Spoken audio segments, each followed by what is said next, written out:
Hello, I'm Hengel from Tora Kukri. This is part 3 of my reply to Master Easton's video about Gurkha Kukri. Now, we talked a little bit about types for areas and stuff like that, which really doesn't exist. The only thing I would say, actually, in retrospect, is that when you come to design and that sort of thing, where the Kami set up stalls in, like the city centres or just off the city centres, and the locals come along and buy this kukri. What they do is they just make a batch of kukri, and the locals will come along and buy this kukri, irrelevant to style, and they're very roughly finished quite often, and they often also come without a scabbard as well. So uniformity is more to do with the Kami than it is actually to do with area. In other words, they produce a batch of kukri, sell them. In fact, I've got some pictures from 2009 when I was there with my elder son Nigel, showing exactly that.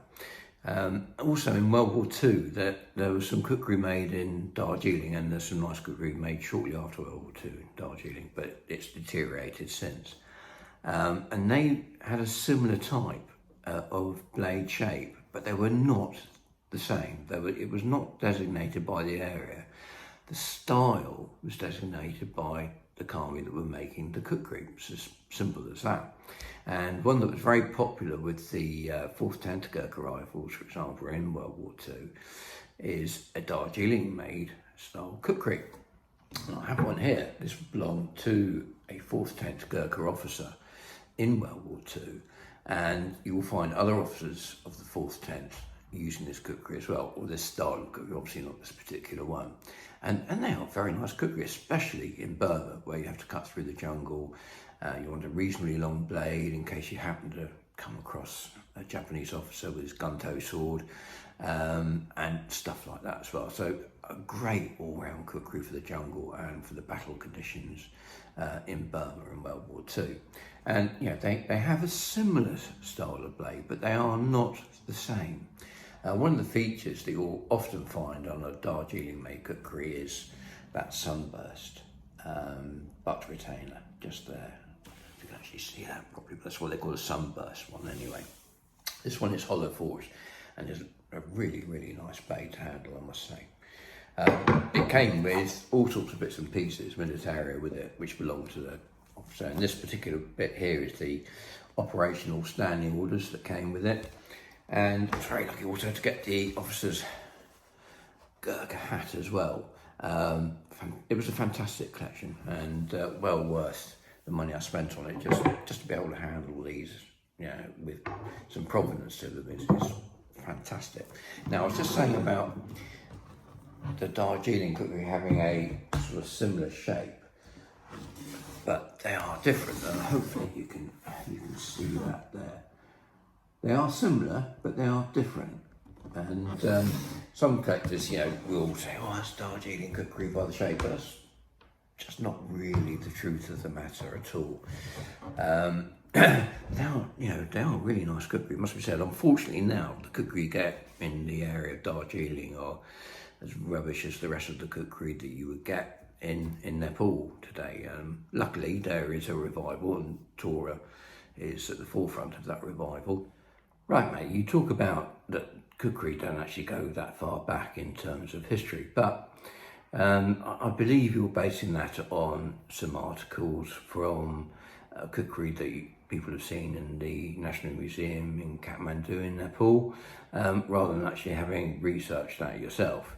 Now, the problem we have with the kukri in the National Museum in Kathmandu is that they are representational kukri. They're not the actual kukri listed to the name on the cabinet.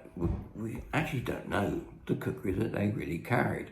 I know the kukri that Bhakti Tapa carried because his kukri are owned by the family, but the kukri of Bhakti Tapa in the National Museum aren't his kukri. And a very high up Nepalese historian has told me and confirmed that they are purely representational kukri. They don't know what Drabyar Shah carried and so on, Prithway Narayan Shah personally carried. So you cannot make assessments from those kukri in the museum at all. It's almost like actually that the Nepalese thought, right, well, we'll put this kukri with this name, or we'll put this kukri with that name, or we'll put this kunda with this name. By the way, it's not Kora, it's not Kora. So don't trust that at all. And the other thing on these kukri being fairly recent, old folklore takes the name of the kukri or that type of blade back much further than the 16th century. So we were doing more research on that, by the way. And you talk about also how the blade shape became uniform, really? And you say about archaeologists. Well, which archaeologists, Matt? Who's done the archaeological work on how the kukri developed? I don't know of anybody. And I'd be delighted if you give them the names of the people that have actually done archaeological work regarding kukri and the development of the shape of the kukri. Truth is, we just don't know when the blade shape developed. So, man, when were these first produced in this shape? We don't know. That's the truth of the matter. We simply don't know. However, what we do know is that even up until 1929, the Chatri castes were still wearing these. And that's from pictorial evidence. We also know that they were potentially still being used in the Indian Mutiny. But when were they first designed like this? We don't know. We just don't know.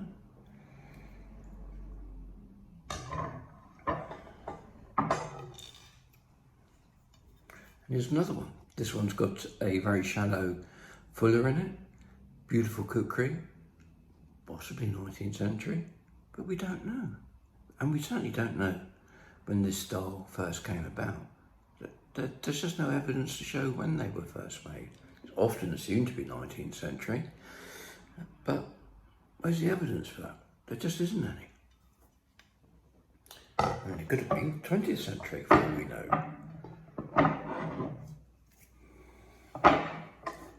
And when did this style first come about?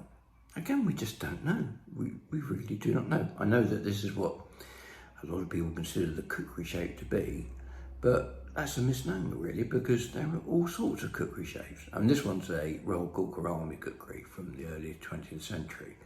So this was made before the picture of the Rana king with, not king, but the Rana with his Chetri style kukri, Gurkhali style kukri in his sash.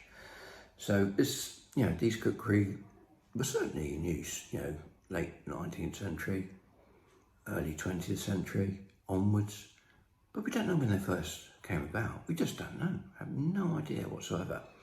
One thing about the Royal Nepalese Army kukri of that period is they are, or they tend to be, very heavy. Still very usable, mind you, but it's more what I would consider a sort of woodsman's kukri, for chopping down branches, not trees, of course, because they use axes, and making firewood and that sort of thing, rather than actually, your all-round kind of kukri.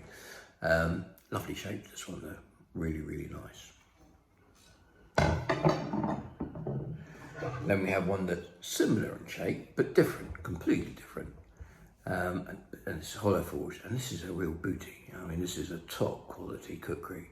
It's old. How old? I don't know, because I haven't got provenance to say what the age is.